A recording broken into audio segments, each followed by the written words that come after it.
Being Whole by Gilbi Vitman. Mastering your physical, mental, and spiritual health. This is not a full version from the book. This is an audiobook and you can download it from qadaa.com. Enjoy.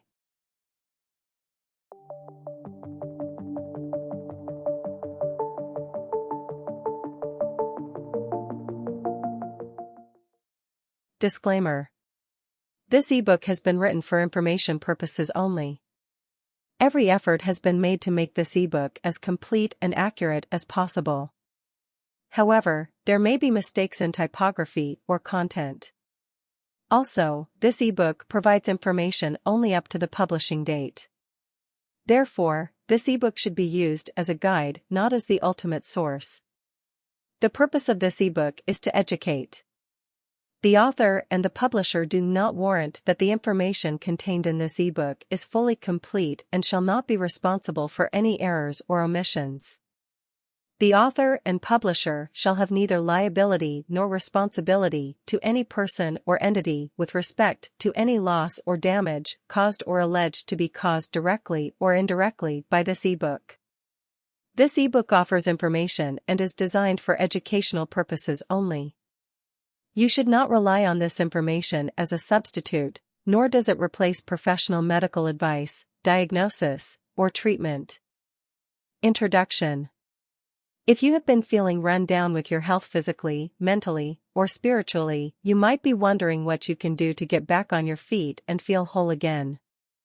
Life's troubles can lead us down different paths than what we had imagined for our lives, but that does not mean we aren't capable of making changes to make our lives better.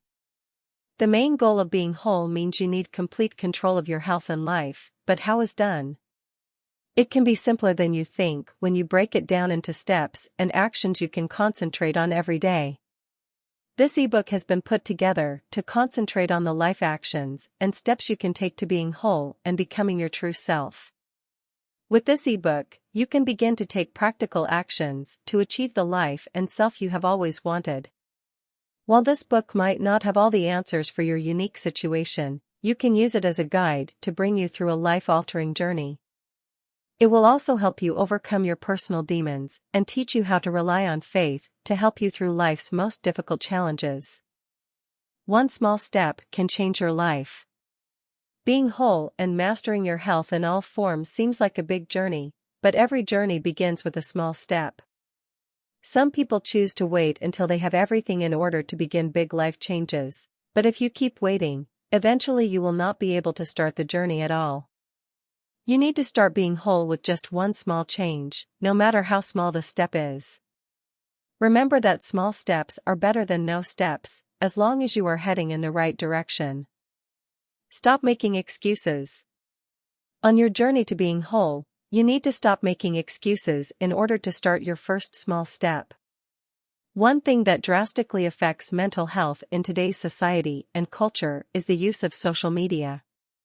Social media does have some important uses though, such as keeping you connected to friends and family that might be living in different parts of the world.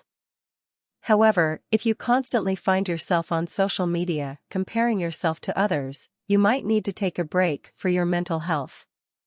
It's easy to make excuses when it comes to social media, but if you can't get off the screens and become more productive, you are hindering yourself from being able to take that first small step to become whole. Quitting excuses is one of the hardest things you might ever have to do because it involves changing parts of yourself that might be set in their ways. As adults, we get stuck in habits, and many of them are distracting us from being whole.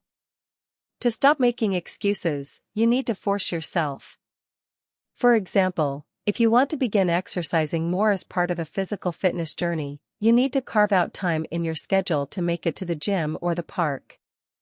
It can be easy to make excuses, but as soon as you can force yourself out of the excuses, you will be one step closer to being whole.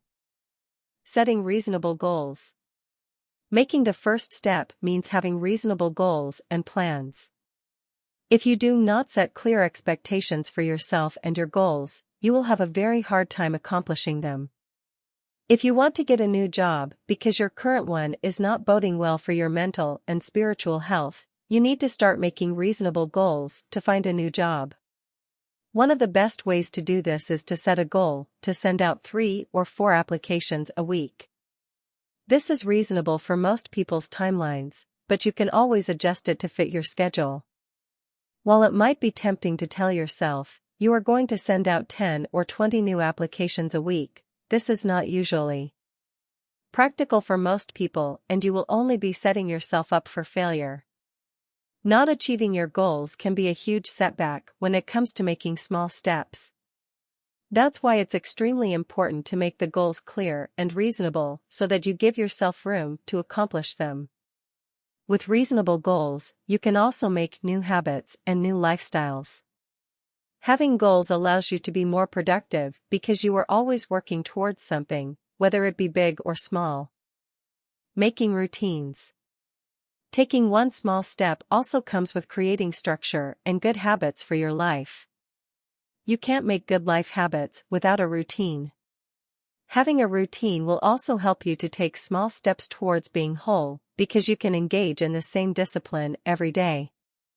If you have never had a routine or schedule before, make sure to start small. For example, if you want to spend time working on your spiritual health, you can make it a habit of spending the same time every day in spiritual practices. Maybe you wake up every morning an hour earlier so you can read a spiritual book, the Bible, or a faith-based book that you want to read. Waking up earlier every day is a simple and practical approach you can take. It's also a small step that doesn't involve too much effort. Accountability for your step. Once you have a routine, a step, and reasonable goals, you need to make sure you are keeping yourself accountable. If you have a hard time with this, you might also want to engage someone else to help you stay on track. Many people share their steps with a coach or friends. You need to make sure you are creating time for accountability. This could mean sitting down at the end of every week and going over your progress. Did you wake up early every day like you said you would? Did you send in the job applications that you said you would? If not, don't be hard on yourself. But make sure you are ready for better the next week. The power of small steps. Taking a small step might seem like a big deal. You might be thinking you need to try harder or take a huge step to change your life, but most people will tell you this isn't true. Taking steps that are too big can also set you up for failure if you don't prepare correctly. It's hard to fail with small steps. Once you complete one small step, you can take another one until you have reached your goal. Taking small steps can also save you from actions that might be too risky, whether it be financially or mentally. I hope you enjoyed the short part of the book. This is the short version from the full book. You are welcome to continue listening and even download the full version of the book through our website at qodaa.com.